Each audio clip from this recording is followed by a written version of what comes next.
Hey guys, what's going on? Andrew coming at you, and I thought I would do this video as like a comprehensive guide on moving to Sweden. I get a lot of moving to Sweden questions. I try to answer them, and then sometimes I don't get around to answering them. And one reason is because I don't want to tell somebody something is fact when I'm not 100% sure. And so, one thing to keep in mind is I moved to Sweden 8 years ago, which means that everything that you're asking me is from 8 years ago, and that means things have changed or could have possibly changed. And I don't want to tell you something as it's set in stone, and then you go through a hiccup on your move. So I just want to make that clear sometimes if I don't go in and directly answer someone's question. Now, as far as I know, the three ways you can move to Sweden is one, like refugee, if there's like a crisis or a war or something going on and you can move into the country to be more safe. You have immigrant that comes because they're moving here for work. You work as an engineer or as a teacher and you're needed. And one of the companies that helps you kind of move over because if you have a job beforehand, yes, then you can come and move to Sweden. And then number three is you're dating someone that's a Swede and you're going to come kind of on a Sambo visa, meaning you don't need to have a job necessarily until you get here. And then you can start applying for jobs here. So that's my first go around. My advice is I don't know how to tell you like what job is available or not in Sweden outside of teaching because I just know there's a teaching shortage here in Sweden, and that was what my career was when I first came to Sweden. What I'll say is when you're planning to move to Sweden or another country, my recommendation is if you just want to move to another country for the experience, I wouldn't set everything onto Sweden.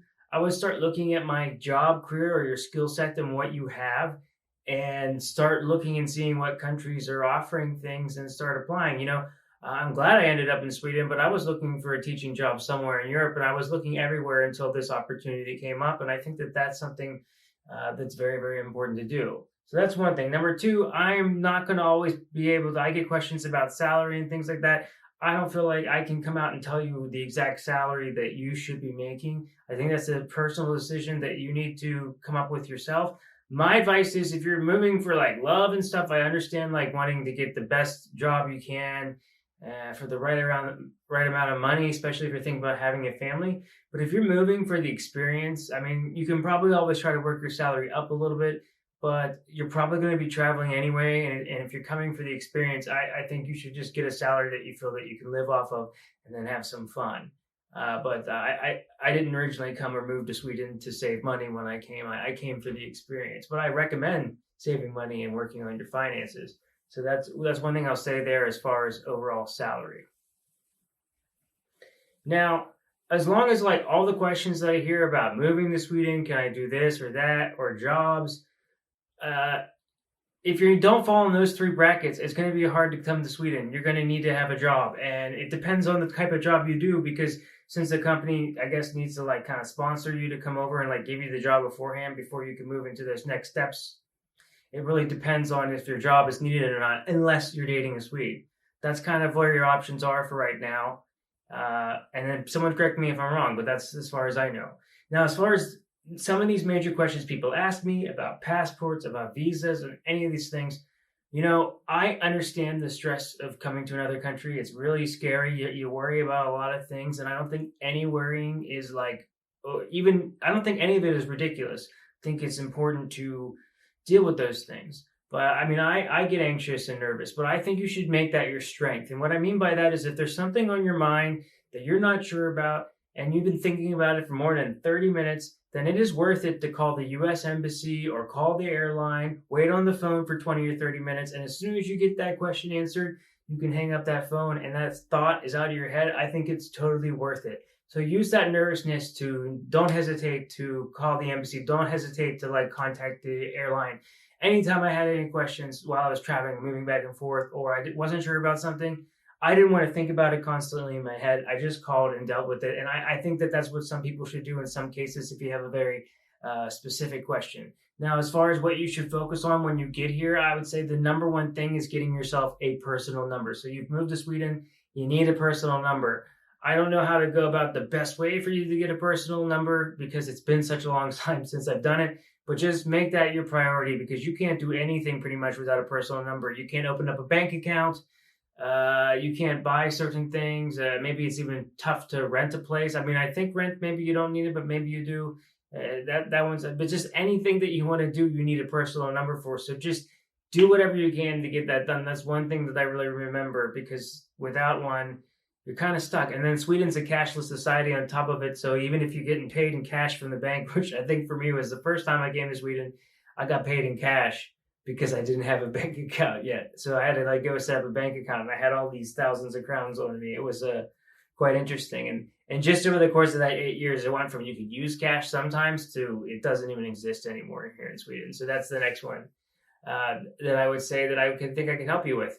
Sometimes when people ask me about moving to Sweden questions and things like that, I will say this: when moving to another country, I've seen a lot of people do it. There's 3 types of people, right?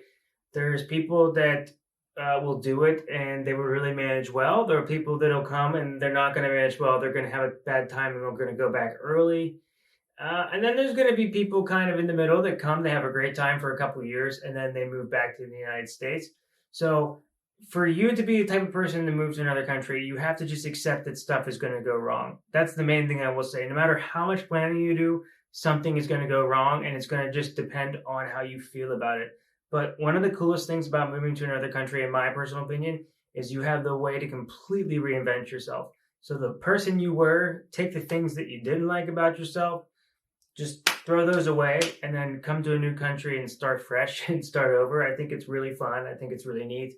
And you have that incredible opportunity, but accept that stuff is going to go wrong so that you can just brush it off. Maybe you make a mistake. Maybe something doesn't go completely right with your planning. Just deal with it and move on. You have to have that type of personality, I think. But you will be okay. So that's my next advice for you. One of the most interesting things that travel has taught me is that it is difficult to travel on your own, and it can be stressful at times, but everything that you need, you can handle. And I mean that. So whatever situation you're getting yourself into when you're traveling, or you have a minor hiccup, or this happens or that happens, what traveling alone teaches you is that you can completely depend on yourself, and you have to completely depend on yourself. And your survival instinct kind of kicks in. So that's my main thing. No matter what issues you're having, questions and concerns that you have, that you will be able to get through this. So that's kind of my guide. And what I will say is this: if you are someone moving to Sweden and you do have questions, I think the best thing to do is, even rather than emailing me, I think you should ask it in the video, because the advantage of that is, if I don't know the answer to it, you might have some Swedes willing to help you out.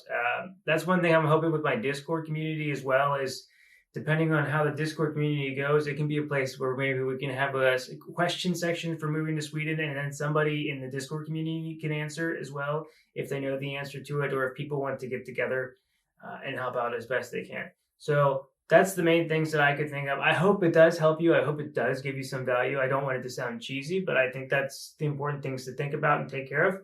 And I will see you guys in the next video. Hej då!